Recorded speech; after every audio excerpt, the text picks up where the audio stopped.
प्यारे शिक्षक साथियों, नमस्कार। मैं एच.एस. शंकर, उद्घोष एकेडमी के ऑनलाइन प्लेटफॉर्म पर आप लोगों का सादर आभार, अभिनंदन एवं स्वागत है। आप लोगों ने देखा होगा कि अभी पिछली वीडियो हमने सी-टेट 2012 में जूनियर का पेपर 15 क्वेश्चन केवल सॉल्व किया था। जो बचा हुआ है 2012 का 15 क्वेश्चन, उसको पार्ट 2 के द्वारा मैं भेज रहा हूं, क्योंकि वीडियो बहुत बड़ी हो जाती। आप लोगों को भी लग रहा था, मुझे भी लग रहा था कि 2 घंटे के आसपास चला जाता। ठीक नहीं है। अब देखिए, वो भी प्यारे शिक्षक साथियों ध्यान देना कि ये 29 जनवरी 2012 का जो पेपर है उसको मैं सॉल्व करा रहा हूं, क्योंकि 2012 में सी-टेट 2 बार एग्जाम करवाया था। तो प्राइमरी का भी अभी पहला पेपर गया है और जूनियर का भी पहला पेपर कंप्लीट होने जा रहा है।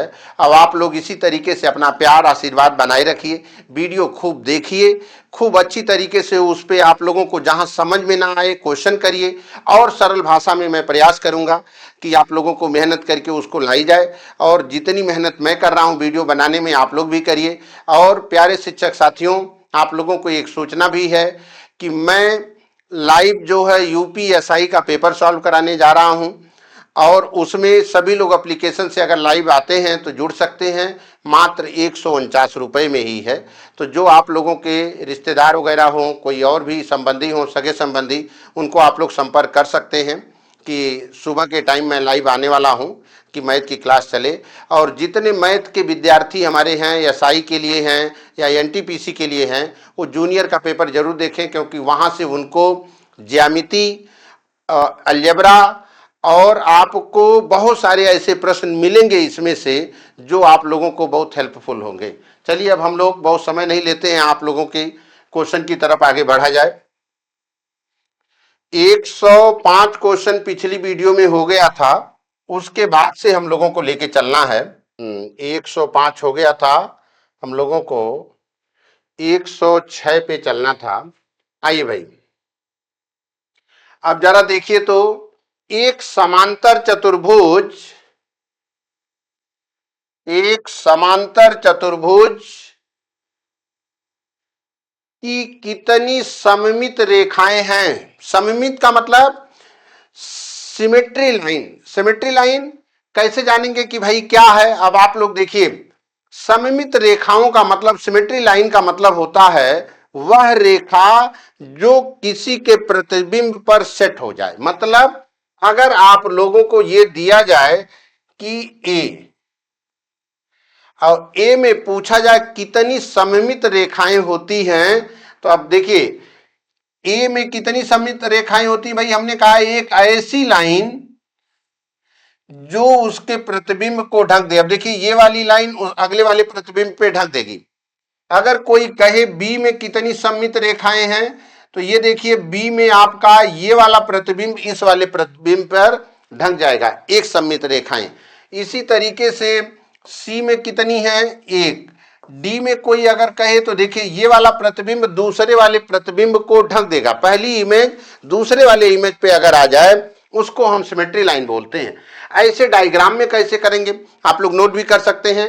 यहां तो पूछा है कि समांतर चतुर्भुज पैरेललोग्राम में कितनी सिमेट्री लाइन होती है, तो आप लोग नोट कर सकते हैं। पहला कुछ नोट कर लीजिए, अगले प्रश्न में, अगले सीरीज में हो सकता कि मिल भी जाए। पहला लिखिए, समबाहु त्रिभुज में कितनी सममित रेखाएं होती हैं। समबाहु,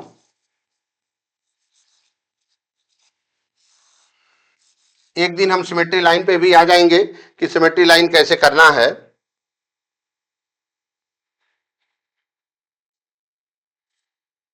तो समबाहु त्रिभुज, इक्विलेटरल ट्रायंगल, इक्विलेटरल ट्रायंगल में कितनी सममित रेखाएं होती हैं? 3। कितनी सममित रेखाएं हैं? 3। चलिए अब आगे बढ़िए आप लोग। दूसरा लेते हैं समबाहु के बाद, समद्विबाहु, आइसोसेलेस ट्रायंगल। समद्विबाहु में कितनी भाई होती हैं? समद्विबाहु,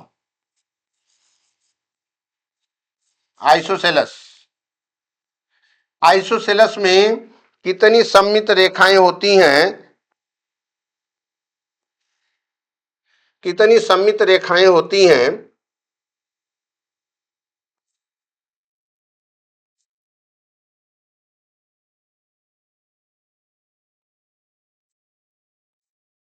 एक, थोड़ा अभी हम डायग्राम से दिखा भी देते हैं, नोट कर लीजिए पहले आप लोग। फिर इसके बाद हम लोग आते हैं वर्ग में, स्क्वायर। स्क्वायर में कितनी सममित रेखाएं होती हैं? 4। और अगला नंबर आता है वर्ग के बाद आपका है आयत। आयत में कितनी सममित भाई रेखाएं होती हैं? 2। और अगला नंबर है समचतुर्भुज। सम चतुर्भुज, इसको याद किए रहिए, अभी सिखा भी दे रहे हैं कैसे आना। समचतुर्भुज में कितनी भाई सममित रेखाएं होती हैं, सिमेट्री लाइन? 4। और अगला छठा है जो अभी पूछा गया है, समांतर चतुर्भुज। समांतर चतुर्भुज में कितनी सममित रेखाएं होती हैं, सिमेट्री लाइन कितनी होती हैं? एक भी नहीं, एक भी नहीं सममित रेखाएं होती हैं। थोड़ा अब इसके बारे में हम लोग चर्चा कर दें कि कैसे किया जाएगा। चलिए, पहला हमने बनाया है इक्विलैटरल ट्रायंगल। तो इक्विलैटरल ट्रायंगल में आप लोग जानते हैं कि तीनों भुजाएं बराबर होती हैं। अगर आप यहां से ऐसे कर देते हैं तो ये वाला प्रतिबिंब इस पे हो जाएगा। अगर आप लोग यहां से ऐसे इसको डिवाइड करते हैं तो ये वाला इमेज इस पे आ जाएगा। और अगर आप लोग यहां से ऐसे करते हैं तो ये वाली इमेज आ जाएगी। अगला डायग्राम देखिए जरा तो। समद्विबाहु का मतलब आइसोसेलस। आइसोसेलस का मतलब दो भुजाएं बराबर होती हैं, तो ये वाला पार्ट इस पे हो जाएगा। क्यों? क्योंकि ये साइड और ये साइड इक्वल होती है। अब अगला है आप लोगों का,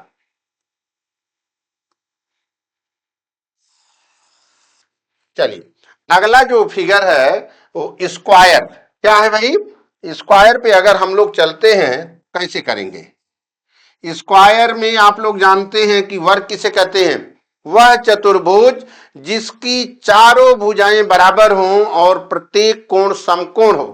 तो अब देखिए भाई, एक ऐसे ऐसे कर दिया तो ये वाला इमेज इस पे आ जाएगा। दूसरा ये वाला अगर करेंगे तो ये वाली इमेज चली जाएगी। और चारों भुजाएं बराबर होती हैं तो इनके डायगोनल भी इक्वल हो जाएंगे। इनके डायगोनल इक्वल होंगे तो इसका मतलब ये, तो कितनी हो गई? 4 सिमेट्री लाइन हो गई। अब इसके बाद हम लोग चलते हैं आयत पर थोड़ा। आयत में देखिए भाई, केवल एक लाइन ये बन सकती है और एक लाइन ये। इसके कभी विकर्ण बराबर नहीं होते हैं। क्यों? क्योंकि विकर्ण का मतलब होता है distance between corner to corner. तो भाई आयत में जब लंबाई चौड़ाई ही बराबर नहीं है तो कैसे आप लोग इसको बराबर कर सकते हैं? और अगला है समचतुर्भुज। तो समचतुर्भुज आप लोग जानते हैं रोम्बस। रोम्बस का मतलब होता है स्क्वायर जैसा शेप।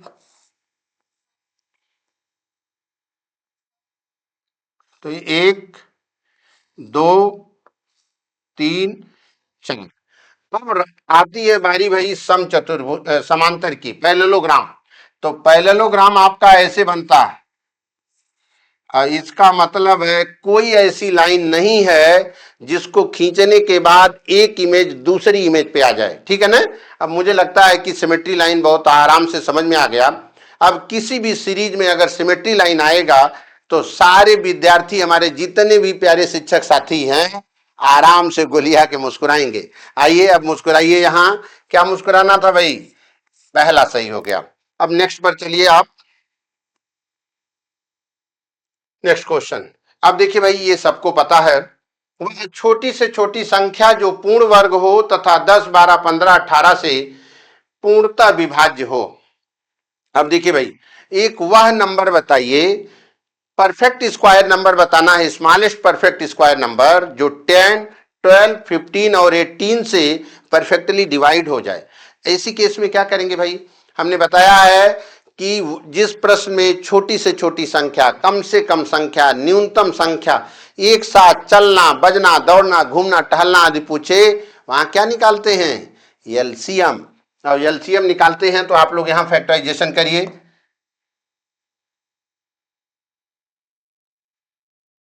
चलिए, वहां आप लोग अगर करेंगे तो कैसे करेंगे भाई? देखिए तो 10, 12, 15, 18। पहले आप लोग 2 से डिवाइड करेंगे। 2 5 जा 10, 2 6 जा 12, 15 जैसे है, फिर 2 9 जा 18। फिर अगले नंबर पे चलेंगे आप लोग तो हो जाएगा कितना। अब आप करेंगे 3 से। 5, 3 2 जा 6, 3 5 जा 15, 3 3 जा 9। फिर आप लोग करेंगे 5 से। 5 1 जा 5, 2 1 3। अब चलिए भाई लिखा जाए तो सारे फैक्टर को आप लोग लिखेंगे 2 × 2 × 3। पहले छोटे नंबर को लिख लीजिए, फिर × 5। अब देखिए भाई, अब हमको बताना है परफेक्ट स्क्वायर। क्या बताना है? परफेक्ट स्क्वायर नंबर बताना है।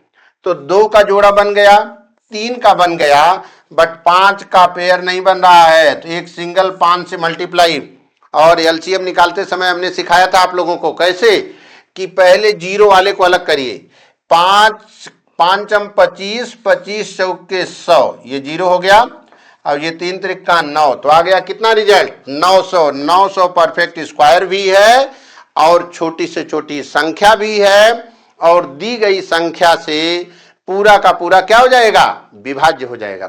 चलिए अब नेक्स्ट क्वेश्चन की तरफ हम लोग बढ़ते हैं। आप लोग भी हमारे साथ साथ करते रहिए। देखिए भाई, करणी घातांक चैप्टर हमने कहा एकदम जूनियर वालों के लिए समझिए अमृत जैसा काम करेगा ये चैप्टर, अगर तैयार है तो। चलिए देखा जाए कैसे करेगा। अब यहां ये क्वेश्चन दिए हैं,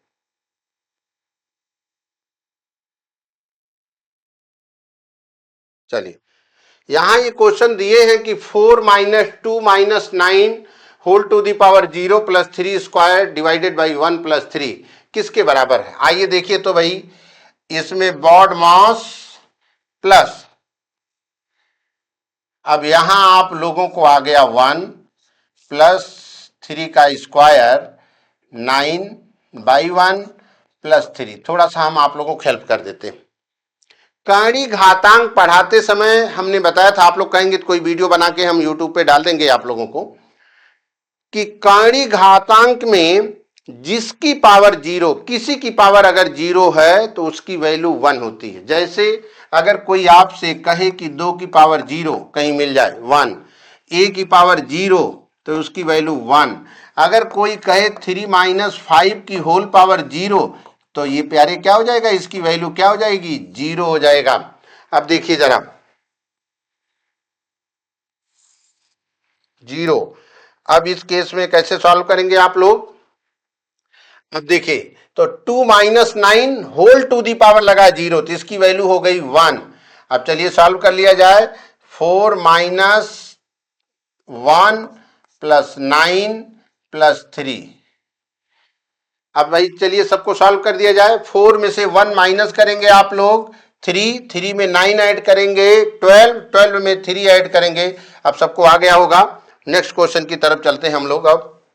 चलिए, हाँ भाई देखिए, रेखा गणित आ गया। ट्रायंगल और सर्कल हमने पिछली वीडियो से ही कहा है कि 2 क्वेश्चन केवल ये 2 चैप्टर देके चले जाएंगे। आइए देखिए, अब आ गया ट्रायंगल। अब यहां केवल समझना है, ये कह रहे हैं कि एक त्रिभुज है, समद्विबाहु त्रिभुज है, जिसमें CA बराबर CB तथा BC को CA बराबर CB, ये क्या बोल रहे हैं भाई? CA बराबर CA बराबर CB, CA बराबर CB बोल रहे हैं। ओके, और क्या कर रहे हैं? CE is perpendicular to BC, और परपेंडिकुलर का मतलब क्या? 90 डिग्री। परपेंडिकुलर का मतलब ये साइन परपेंडिकुलर है और इसका मतलब होता है 90 डिग्री। तो ये आपका 90 डिग्री समकोण त्रिभुज बन गया। ये यहां आपका बनना चाहिए डी होना चाहिए, गलती से हो गया, मिस्टेक हो गया कहीं। अब चलिए डी है। ये करें कोण डी बराबर हाफ कोण ई बराबर हाफ कोण ए। तो इसका मतलब है इस लाइन से जहां ये लिखे हैं कि कोण डी बराबर हाफ कोण ई बराबर हाफ कोण ए, इस कंडीशन में आप लोग कोण ई बराबर क्या लिख सकते हैं? कोण ए। कोण ई बराबर क्या लिख सकते हैं? कोण ए। अब एकदम सीधे आ जाइए आप लोग रिजल्ट पर। देखिए यहाँ ACD दिया गया है, इसका मतलब ये D पॉइंट है। चलिए इसका मतलब हम लोग मान लें कि कोण EX है और कोण A भी X है, कोण A भी X है, और D बन जाएगा तब उस केस में x/2। क्या बन गया? x/2, क्योंकि कह रहे हैं कोण D जो है कोण E का हाफ है। कोण E आप लोगों ने x ले लिया, तो इसका मतलब कोण D क्या बनेगा? x/2। चलिए अब आप लोगों को अब जरा देखिए, पहले से दिया गया है AC बराबर BC, तो AC के सामने का कोण B, AC के सामने का कोण B और BC के सामने का कोण A। क्यों?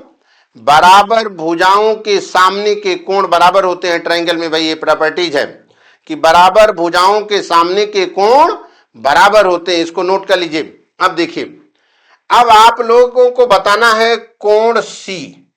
इसका मतलब त्रिभुज ABC में कोण C आपको बहिष्कोण दिख रहा है भाई, एक्सटीरियर एंगल, बहिष्कोण एक्सटीरियर एंगल। ये पिछले वीडियो में भी इस टाइप का क्वेश्चन मिला था, बहिष्कोण। अब चलिए जरा, तो भाई अब लेंगे त्रिभुज CED में, CED में तो ये 90 हो गया, तो ये और ये मिला के 90 होगा। लिखिए त्रिभुज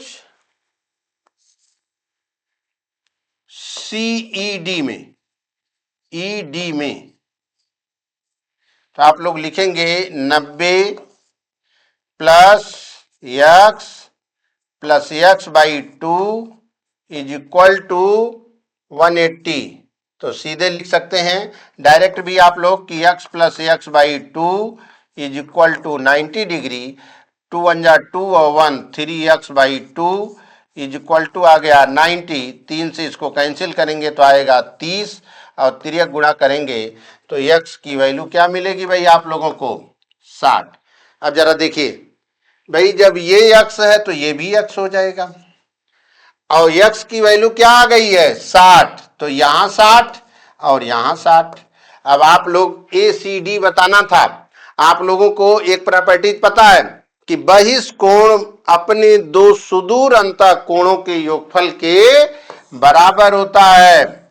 ये वाला कोण इस और इस वाले कोण का सम होता है। पिछली वीडियो में भी हमने बताया था, अब वो प्राइमरी में भी है और जूनियर में भी है। तो ये देखिए कि बहिष्कोण अपने दो सुदूर, तो ये वाला कोण तो 60 और 60 कितना हो गया?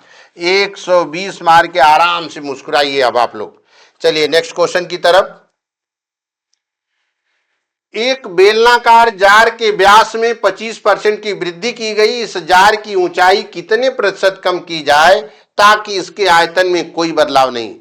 अब देखिए भाई प्यारे शिक्षक साथियों, पिछली वीडियो में हमने बताया था कि मेंसुरेशन में हमने बेलन के बारे में बताया था कि बेलन का आयतन होता πr²h। वहां पूछा गया था वक्र पृष्ठ 2πrh, वहां हमने 2πrh के साथ लिखा था संपूर्ण पृष्ठ 2πrh प्लस 2πr²। तो 2πr कॉमन होकर के h प्लस r, पिछली वीडियो आप लोग देख लीजिएगा। और यहां वहीं हमने बता दिया था कि देखिए इस वीडियो में या इस पेपर में आपको पूछा गया है क्षेत्रफल, उसका पृष्ठ पूछा गया। हो सकता है नेक्स्ट वीडियो में उसका आयतन पूछ ले, और यहां आयतन पूछ लिया। अब आयतन अगर बेलन का मालूम है तो उसी पे काम करिए। चलिए किया जाए। चलिए एक बेलन है, ये कह रहे हैं अब इसके आयतन में कह रहे हैं कोई बदलाव ना हो, लेकिन इनके त्रिज्या जो है कम कर दी जाए। इनकी त्रिज्या में कितनी? 25% की वृद्धि कर दी जाए। मतलब व्यास में वृद्धि तो त्रिज्या में भी वृद्धि हो गई। अब चलिए व्यास दे करके भ्रमित किए हैं, इसका मतलब त्रिज्या में भी है। और बेलन का आयतन होता है πr²h, जहां r त्रिज्या है और h ऊंचाई है। तो ये कह रहे हैं कि ये πr²h जो है इसके साथ इन्होंने कुछ टर्म्स एंड कंडीशन लगा दी। ये कह रहे हैं कि त्रिज्या में 25% की वृद्धि कर दी जाए। कितना कर दिया जाए? आर स्क्वायर में 125% वृद्धि का मतलब इनका भी स्क्वायर। पाई आर तो आर की जगह पे है, तो ये पूरा हो जाएगा। 1 मिनट ऐसे ले लीजिए, नहीं तो आप लोग थोड़ा भ्रमित हो सकते हैं। भाई ये कह रहे हैं कि पाई आर स्क्वायर, तो पाई आर स्क्वायर का मतलब यहां आपके पास आर का 125% का whole square into H. H में कुछ कमी करनी है भाई। एच के लिए क्या करना है आपको? एच के लिए करना है कि 100 माइनस एच। क्या करना है? 100 माइनस एच यहां कर देना है।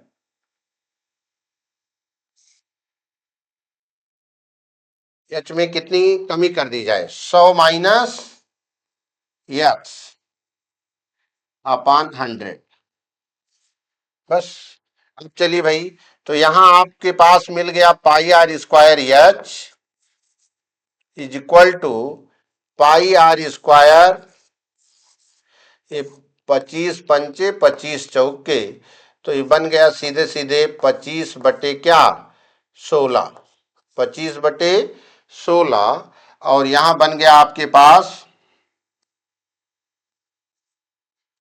कितनी कमी कर दी जाए? तो 100 माइनस एक्स बटे 100। तो यहां बन गया 25 चौके 100। Pi r square h, pi r square h से कैंसिल हो गया, तो 16 चौके 64 बराबर हो गया 100 माइनस x%। तो x% की कमी की गई थी, तो यहां x इज इक्वल टू आ जाएगा 36%। अब देखिए भाई यहां क्या आ गया? x is equal to 36%। ये थोड़ा सा क्रिटिकल था। क्यों? क्योंकि इसमें मेंसुरेशन प्लस परसेंटेज दोनों इंक्लूडेड था। लेकिन जो मैथ के साथी हैं उनको दिक्कत नहीं है, या जो बायो के भी हैं थोड़ा क्वेश्चन लगा रहे होंगे तो दिक्कत नहीं होगी। तो अब चलिए नेक्स्ट पे चलते हैं। अब आप लोग खुद देखिए, पूरे क्वेश्चन को मिलाइए, केवल यहां से नहीं। पीछे आप लोगों ने 15 क्वेश्चन सॉल्व किया और यहां आप लोग पहुंच गए हैं 10 पर। कितने पर पहुंच गए? 10 पर। हो गया 25। 25 क्वेश्चन में एक क्वेश्चन ऐसा मिला है जो थोड़ा बहुत आप लोगों को रोक सकता था। समझ बात आ गई कि नहीं? अब चलिए नेक्स्ट क्वेश्चन की तरफ चलते हैं हम लोग। चलिए भाई, ये क्वेश्चन सारे विद्यार्थियों को आ रहा है। अब देखा जाए कैसे करना होना, कुछ नहीं, यही है पेडागोजी। अब इसमें पेन नहीं चलाना, केवल दिमाग चलाना, और दिमाग चला के गोलिया के मुस्कुराना है। कैसे मुस्कुराना है आइए देखा जाए। ये कह रहे हैं 3.75 इंटू 10⁻⁻⁷, 3 होल 3/4 इंटू 10⁻⁻7, 375 गुणे 10⁻⁻9, वही बात हो गई। और 3/8 गुणे 10⁻⁻7 ये दिया गया। इनमें से कौन सी संख्या इसके बराबर नहीं है? ये देखिए भाई, अब इसी को सॉल्व कर दीजिए, काम खत्म। पहले इनको अब सॉल्व करिए कि कितने अंकों पे डेसिमल। डेसिमल हमने पढ़ाया था कि जितने अंक डेसिमल हटाना उतने जीरो क्या करना है? लगा देना। और जितने अंक डेसिमल लाना उतने जीरो से डिवाइड करना। अब देखिए जरा, यहां कितने अंक हैं पहले? अब हमको 7 अंक हर जगह से ले आना था, तो 1 2 3 4 5 6 7 यहां अगर लगा दिया जाए 3.75 अगर इनको लिखा जाए तो इंटू 10⁻⁻7, तो ये तो सही है भाई। अब ये 3 सही 3/4 दिया गया है, तो इनको थोड़ा सॉल्व करिए। देखिए भाई, इसके लिए हमने बताया था इनको सॉल्व करेंगे तो ये 4 सते 28 और 4 पंचे 20, ये भी 3.75 हो गया। इसका मतलब ये भी सही है भाई। अब चलिए 375 गुणे 10⁻⁻9, राइट। अगर हम लोग इसको 3.75 लिखते तो इसको लिख सकते हैं 10⁻2 इंटू 10⁻⁻9, तो 9 में से 2 घटा देंगे तो यही बात यहां भी आ जाएगी। अब प्यारे शिक्षक साथियों, कुछ नहीं करना, सीधे मुस्कुराना है कि यार जब ये तीनों सही है तो यही एक ऐसा क्या होगा जो इससे गलत है भाई। कहीं है 3/8 इंटू 10⁻⁻�7। कुछ लोगों को अगर थोड़ा संशय है तो चेक कर लीजिए भाई, 3 में 8 से डिवाइड करेंगे तो 8 तिरिक 24, दशमलव पहले ही लग जाएगा। अब आपको 3 दशमलव लगाना, अगर 10 की घात -7 है तो आपको 3 दशमलव लाना, आपके पास आ रहा था 0.3, तो इसलिए ये गलत हो गया। चलिए अब नेक्स्ट क्वेश्चन की तरफ हम लोग चलते हैं 12 पर। हाँ, ये भी क्वेश्चन थोड़ा सा था जिसमें आप लोग में भी हो सकता है कि रुक जाते। कैसे? ये करें कि n संख्याएं हैं जहां n इज ग्रेटर देन 1 और जिनमें से एक संख्या 1 - 1/n है तथा शेष सभी एक ही हैं। शेष सभी क्या हैं? एक ही है। कुल संख्या है n, कुल संख्या उसका माध्य, माध्य का मतलब औसत, एवरेज बताना। कुल संख्या है 1, कितने है? 1, 1 + 1 + 1 और लास्ट में कह रहे हैं कि इसमें है n - 1, भाई n संख्या है n - 1 और प्लस एक संख्या इसमें से है 1 - 1/n। अब इसी का हमको बताना क्या है? एवरेज। तो एवरेज इज इक्वल टू कुल पद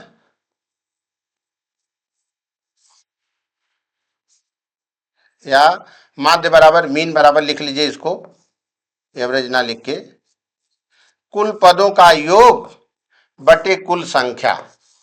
तो ये फाइनली आ जाएगा आपका 1 - 1/n²। कहीं ऑप्शन में था क्या 1 - आराम से अब बी वाले को क्लिक करिए, शांति में मुस्कुराइए एक नंबर लेकर के। नेक्स्ट क्वेश्चन की तरफ चलते हैं हम लोग। अब चलिए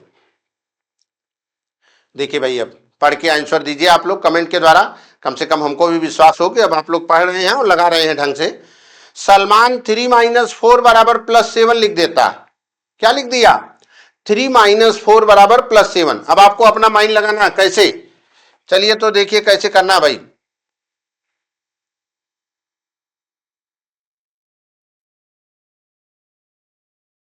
चलिए 3 - 4 बराबर आप लोगों के हिसाब से क्या आंसर आना चाहिए? आप लोगों के हिसाब से 3 - 4 का रिजल्ट आना चाहिए था -1, क्योंकि -4 बड़ा है, 3 प्लस छोटा है, तो -4 में से 3 माइनस करेंगे -1। अब यहां चलिए, सलमान को समान प्रकार की समस्या को हल करने की अभ्यास की जरूरत है। जी नहीं, ये गलत है। सलमान को पूर्णांकों के गुणनफल की संकल्पना समझने में नहीं आई। भाई गुणनफल की यहां कहीं बात ही नहीं है, आप लोग देखते होंगे। सलमान लापरवाह है, एक तो एकदम गलत है भाई पेडागोजी की दृष्टि से। अब सलमान को पूर्णांकों के योगफल की संकल्पना स्पष्ट नहीं है। जोड़ना घटाना वो जान रहा था, लेकिन उसको अब ये नहीं समझ में आ रहा था कि -3 में -4 अगर ऐड करेंगे तो 7 तो होगा बट -7 होगा। उसको ये नहीं पता कि अपोजिट साइन अगर है तो उसमें अगर अपोजिट है तो घटाएंगे, सब्ट्रैक्ट करेंगे, बट जो साइन ग्रेटर रहेगी उसको लगाएंगे, ये नहीं पता। अब चलते हैं आगे हम लोग, इसमें नेक्स्ट क्वेश्चन की तरफ चलते हैं। अब आंसर हमारा हो गया कौन सा? डी। चलिए अब इसमें कुछ नहीं लगाना था, अब आप लोग नेक्स्ट क्वेश्चन की तरफ चले।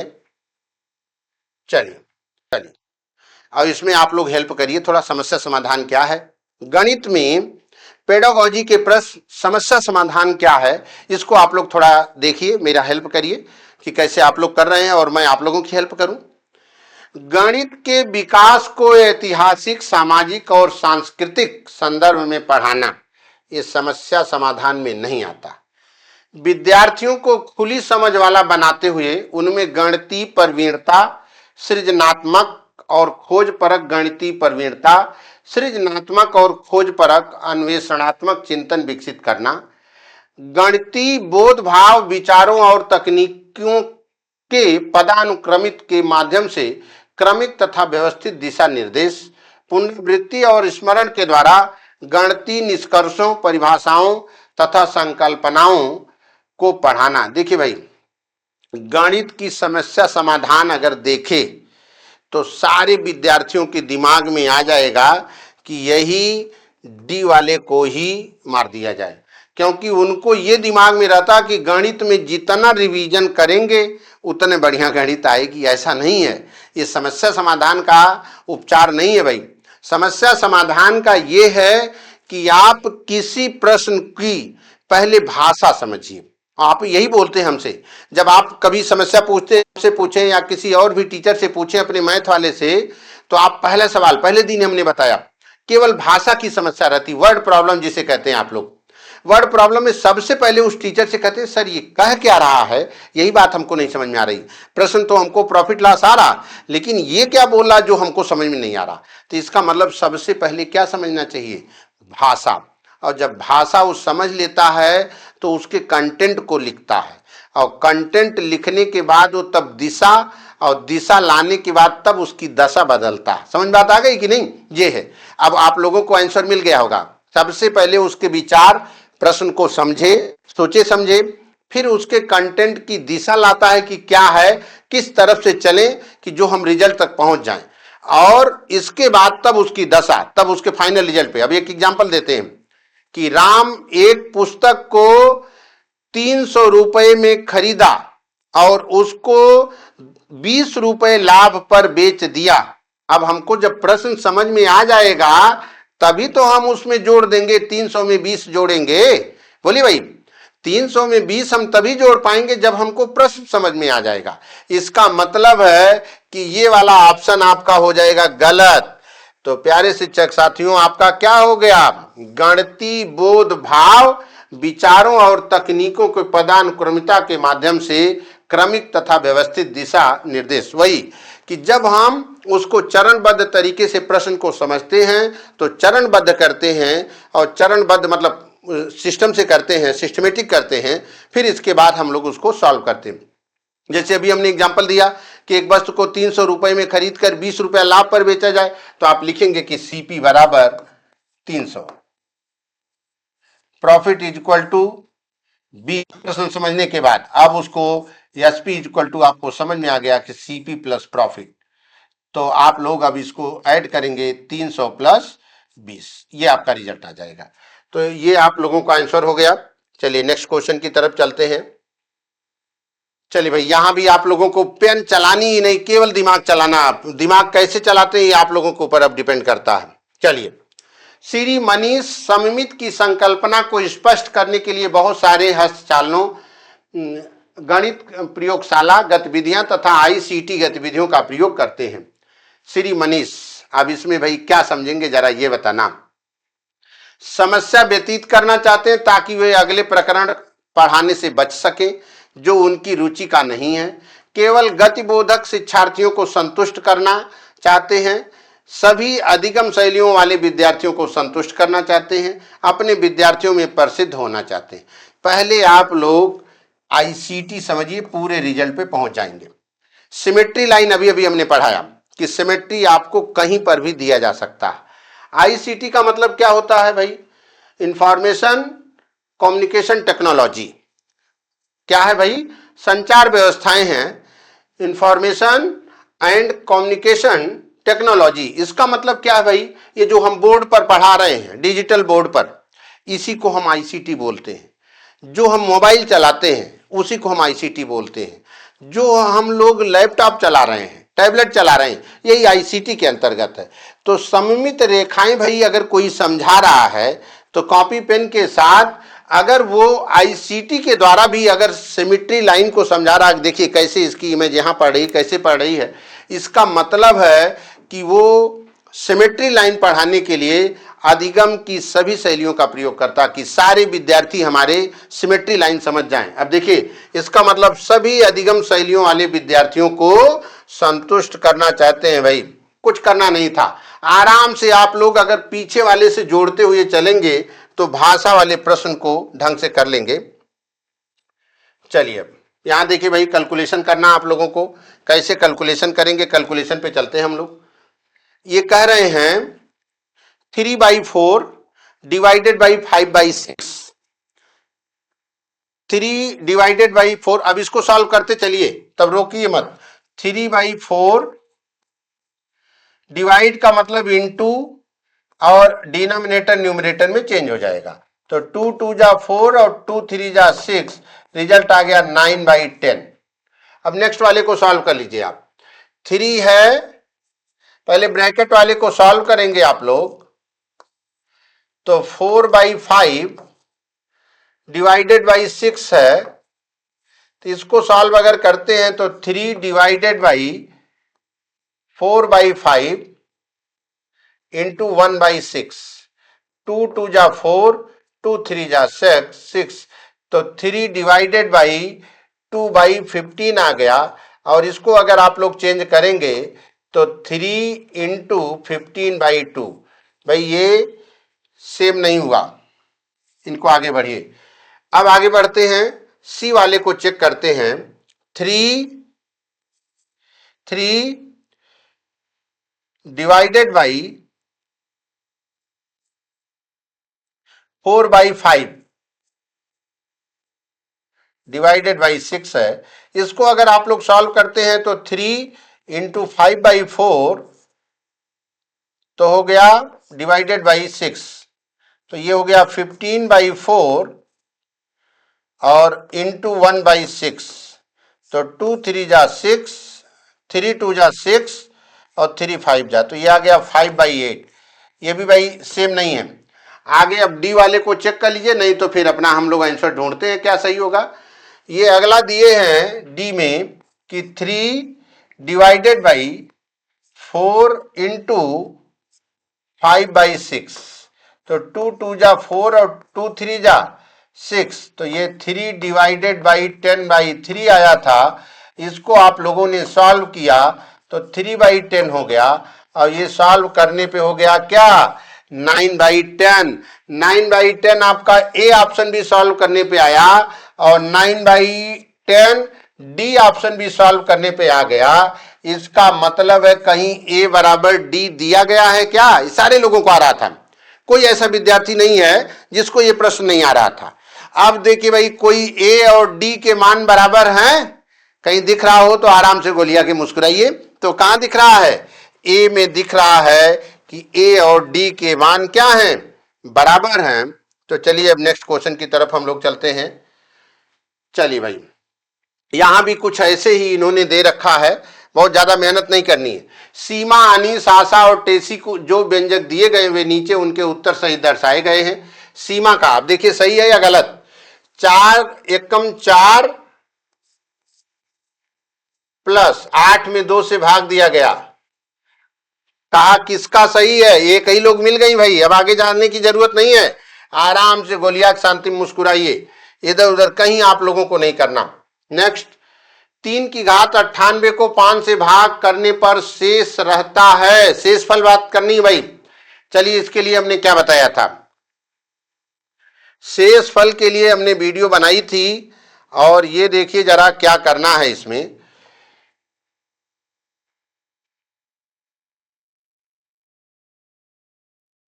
चलिए अब यहां 3 की पावर 98 डिवाइडेड बाई 5, हमने बताया था कि इस 3 और 5 में एक रिलेशन लाया जाए, फिर उसी से सॉल्व कर दिया जाए, देखा जाए कैसे सॉल्व किया जाए। अब इसको हमने कहा कि आप लोग लिख सकते हैं 3 को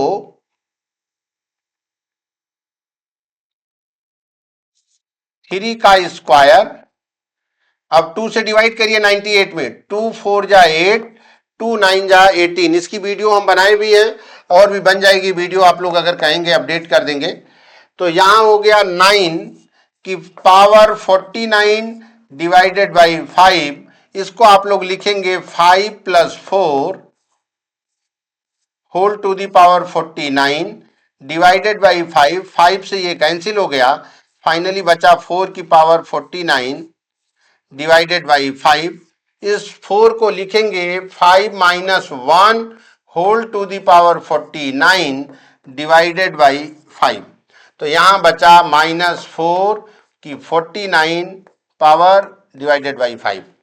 अब देखिए भाई साथियों, इसको हमने बताया था आप लोगों को कि यदि आधार -1 हो और घातें सम संख्या हो, आधार क्या हो?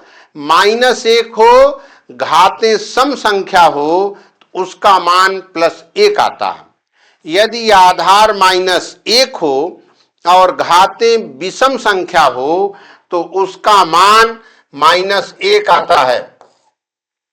क्या आएगा? -1। और हमने एक चीज और बताया था कि शेषफल कभी भी ऋणात्मक संख्या के रूप में नहीं आता।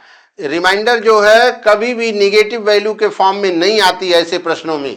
तो 5 में से 1 घटाइए 4, और कहीं अगर देखिए तो गोलिया के मुस्कुराइए आराम से। आप लोग अब 1 नंबर लेकर के शांति में मुस्कुराइए। आगे बढ़िए अब नेक्स्ट क्वेश्चन की तरफ। चलिए, अब इसमें बताना आप लोगों को है कि कौन सा इसमें निम्न में से कौन सी भिन्न सबसे छोटी है। एकदम देखते ही काम करना। इसको हमने बताया था आप लोगों को कि कहीं भी इधर उधर नहीं जाना। अब देखिए भाई, ये 100/99, तो आप लोगों ने इसको 0.99 लिख दिया। 68/69, तो अब देखिए यहां आप लोग थोड़ा सा मेहनत करिए। अब हमको बताना सबसे छोटी, तो 11×9 = 99, और शेषफल कितना बचा 1 अंक के बाद। सब जगह 9 जा रहा, यहां भी आपको पहला अंक 9 मिल रहा, और यहां भी आप लोगों को पहला अंक क्या मिल रहा है, 9 मिल रहा है। इसका मतलब है कि अब कुछ बात अलग होगी। चलिए जरा, ये तो हो गया। सेकंड वाले को चेक करिए, बाकी बात बन जाएगी। एक, क्योंकि ये फ्री का क्वेश्चन है, बहुत जल्दबाजी नहीं करना है कि 1 नंबर हमारा गलत हो जाए। अब आप लोगों ने किससे डिवाइड किया, 69 से। कितनी बार ले गए हैं, 9 बार। 9 9 81, 9 6 54, 54 6 60, और 2 62। कितना शेषफल आ गया, 10 में से 1 गया 9, और यहां बचा कितना, 7 में से 2 घटाएंगे 5। अब हमने कहा था कि दशमलव में आप लोग सारे नंबर को बदलेंगे, जिसमें सबसे कम शेषफल वो संख्या सबसे छोटी, जिसमें जितना ज्यादा शेषफल वो संख्या बड़ी। तो इसमें सबसे कम शेषफल किसमें मिलेगा, 10/11, तो यही सबसे छोटी संख्या हो गई। आराम से करके मुस्कुराइए और 1 नंबर लीजिए आप लोग। चलिए नेक्स्ट क्वेश्चन की तरफ चलते हैं। लास्ट क्वेश्चन है आप लोगों का। थोड़ा सा ये प्रश्न ऐसा है जिसमें आप लोगों को समझना है। समझने का मतलब ये ढंग का पेपर क्वेश्चन है। इसमें जिसको अब नॉलेज होगा थोड़ा मैथ का तभी काम कर पाएगा, या तो कंपटीशन की तैयारी बराबर किया हो। अब आप लोग साथियों देखिए कि 30 प्रश्न में मात्र 2 प्रश्न ऐसे आए हैं जिसमें आप लोगों की समस्या थोड़ी सी दिखी है। बाकी हमने कहा कि जिनको मैथ आ रहा वो भी, जिनको नहीं आ रहा वो भी। 22+ तो सभी लोगों को चलना है मेरे साथ। केवल आप लोग मेरे साथ पेपर सॉल्व करिए, समय मिले तो 2-3 बार कर लीजिए। ये मेरी गारंटी है कि आप लोगों को उस सरल से सरल भाषा की तरफ ले चलेंगे। आप लोगों को एहसास ही नहीं होगा कि मैथ चल रहा। आइए अब जरा इस प्रश्न को देखा जाए कि कैसे किया जाएगा। चलिए, अब ये कह रहे हैं कि ये 2 त्रिभुज हैं, त्रिभुज P Q R T Q R में पी क्यू बराबर टी आर, पी क्यू बराबर टी आर बोल रहे हैं। ओके, करें पी आर बराबर पी आर, पी आर कहां भाई, पी आर बराबर टी क्यू, क्या है, टी क्यू। अब देखिए जरा, 2 भुजाएं बराबर हैं और यहां ऑप्शन दिया है सर्वांगसम। ये साइन होती है सर्वांगसम की, कांग्रुएंट की। क्या होती है, हिंदी में इसको सर्वांग सम बोलते हैं भाई। पढ़े भी होंगे आप लोग, साइंस के विद्यार्थी हैं तो जानते होंगे, 9th में पढ़े होंगे, 10th में पढ़े होंगे। सर्वांग सम, कांग्रुएंट। अब कांग्रुएंट ट्रायंगल भाई देखना, तो हम लोग लेंगे क्या। अब देखिए भाई, पी क्यू आर त्रिभुज क्या लेंगे, पी क्यू आर, और यहां से लीजिए T R Q, T R Q. अब चलिए भाई, अब कांग्रुएंट होने की आप लोग कंडीशन जानते हैं, S A S, side angle side. दूसरा जानते हैं A S A, angle side angle. तीसरा जानते हैं आप लोग यस यस यस, कोई 2 त्रिभुज हो उनकी तीनों भुजाएं अगर बराबर हों त्रिभुज सर्वांगसम होता। चौथी कंडीशन होती है R H S, right angle hypotenuse side. मतलब कोई 2 ट्रायंगल हो, समकोण त्रिभुज हो, उनके दोनों कोण समकोण हो और उनके कर्ण आपस में बराबर हो। कोई भी एक भुजा अगर एक साइड इक्वल हो तो दोनों ट्रायंगल क्या होते हैं, कांग्रुएंट। आइए अब हम लोग उसी तलाश में चल रहे हैं। इन्होंने बोला पी क्यू गिवन है भाई, is equal to T R, given out. Given है, दिया गया है। फिर इन्होंने कहा P R is equal to T Q, ये भी गिवन है। अब एक चीज आपको भाई, आर क्यूब देखिए दोनों ट्राइंगल में मिल रहा, P Q R, P Q R, और टी क्यू आर देखिए, टी आर क्यू, दोनों में क्यू आर कॉमन मिल रहा है, तो आप लोग लिखेंगे क्यू आर बराबर क्यू आर, क्यू आर बराबर क्यू आर, यहां लिखेंगे कॉमन, उभयनिष्ठ कॉमन। तो इसका मतलब है कि यस यस कंडीशन से triangle P Q R congruent triangle T R Q क्या है, कांग्रुएंट है। कहीं देखिए पी क्यू आर, अब देखिए भाई सीक्वेंस कैसे लेना था, पी क्यू आर और T R Q, T R Q, क्योंकि बहुत सारे ट्रायंगल हैं, यही इसमें चतुराई रखनी है। तो आपको कौन सा ऑप्शन मिल गया, सी। अब 2012 29 जनवरी 2012 सी टेट जूनियर का प्यारे साथियों पेपर हमने सॉल्व कर दिया। अब हम नेक्स्ट सीरीज की तरफ आएंगे, प्राइमरी का आएगा फिर जूनियर का आएगा। लेकिन जो हमारे शिक्षक साथी हैं वो पेपर को सॉल्व करने के बाद उद्घोष एकेडमी ऐप पे ज्वाइन भी करें, और न्यू बैच भी चलने वाले हैं। और दूसरी चीज ये है कि आप लोग इसको शेयर भी करिए, कमेंट भी करिए और लाइक भी करिए। कमेंट से आप लोगों की मैं उत्साहवर्धित होता हूं। आप लोगों का कमेंट हमको जो है प्रोत्साहित करता है कि फिर मैं नई वीडियो लेके आऊं और इसी सरल भाषा के साथ आऊं। तो इसी के साथ धन्यवाद। आप लोग वीडियो को ढंग से देखिए, 2 बार 3 बार देखिए, और जहां कोई त्रुटियां नजर आए उसको कमेंट के द्वारा सूचित भी करते रहिए। इसके साथ आप लोगों को धन्यवाद।